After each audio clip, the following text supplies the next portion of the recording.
সহসভাপতি মাসুম ভাই। উপস্থিত আছেন আমাদের মাঝে 26 নম্বর ওয়ার্ডের সিনিয়র যুগ্ম সাধারণ সম্পাদক মন্টু ভাই। উপস্থিত আছেন আমাদের মাঝে 26 নং ওয়ার্ডের সাবেক সাংগঠনিক সম্পাদক কামাল ভাই। উপস্থিত আছেন আমাদের মাঝে 25 নং ওয়ার্ডের সহসভাপতি সানোয়ার ভাই। আরো উপস্থিত আছেন আমাদের মাঝে লালবাগ থানা ছাত্র দলের আহ্বায়ক আফতাব ইয়াকিন এবং আমাদের মাঝে আরো উপস্থিত আছেন শ্রমিক দলের লালবাগ থানার আহ্বায়ক ইয়াকুব ভাই। আমাদের মাঝে আরো উপস্থিত আছেন লালবাগ থানা স্বেচ্ছাসেবক দলের সিনিয়র যুগ্ম সাধারণ সম্পাদক সাইদুল ভাই। এছাড়াও আমাদের মাঝে আরো অন্যান্য নেতৃবৃন্দ উপস্থিত আছেন। আসলে সকলের নামটা এভাবে বলা যায় না, তো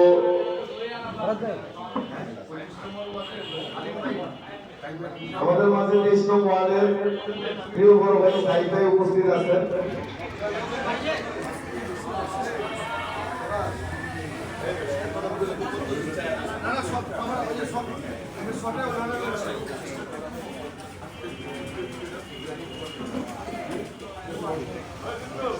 আপনারা সকলেই জানেন গতকালকে আমাদের সাবেক তিনবারের প্রধানমন্ত্রী, আমাদের মা জননী, গণতন্ত্রের আপসীন নেত্রী বেগম খালেদা জিয়া হাসপাতালে ইন্তেকাল করেছেন। তার জন্য দোয়া কামনা করে আমরা 25 নং ওয়ার্ড বিএনপির পক্ষ থেকে দোয়ার আয়োজন করা হয়েছে। আপনি জানাতুল্লাহ কবুলের পক্ষ থেকে আপনারা সবাই দোয়াতে অংশগ্রহণ করে আমাদেরকে সহযোগিতা করবেন। এই পর্যায়ে দোয়ার জন্য কবুল ভাই অনুরোধ করছি।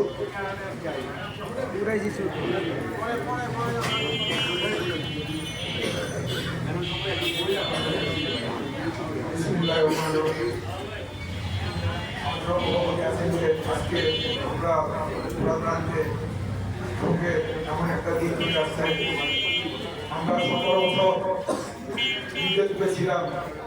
আমার নেতৃত্বে প্রধানমন্ত্রী আদরকে বলছি, মানে যার নামে কোন তুলনা নাই। আজকে তাকে হারিয়ে আমরা খুব অসহায় পড়ে গেছি। যে সময়টা দেশের জন্য তাকে দরকার ছিল, আল্লাহর ইচ্ছা তাকে তার হুকুম হয়েছে, সে চলে গেছে। আরেকটা কিছু বলতে মাইনে নেওয়া যায় না। 6টি বছর সে কারাবরণ ছিল এই স্বৈরাচার হাসিনার বিরুদ্ধে আন্দোলন করতে গিয়ে গণতন্ত্র পুনরুদ্ধারের জন্য তাকে 16 পর্যন্ত হয়েছিল। এটা তিনটার প্রধানমন্ত্রী যেখানে থাকে, যার কোনো মামলা নেই, আইন নাই এই দেশে, সে আমাদের জন্য যে ত্যাগ স্বীকার করেছেন, এটা ভুলার মতো না। পৃথিবী কোথাও নাই যে সে যে কাজটা করছে আমাদের জন্য। আর আমরা যদি তাকে ভুলে যাই, আমাদের যে খারাপ কেউ হবে না। আজকে সেটাই প্রমাণ। আমরা দেখলাম জানাজার মধ্যে শহীদ রাষ্ট্রপতি জিয়া রহমানের দেখেছিলাম লাখো মানুষের ভাব।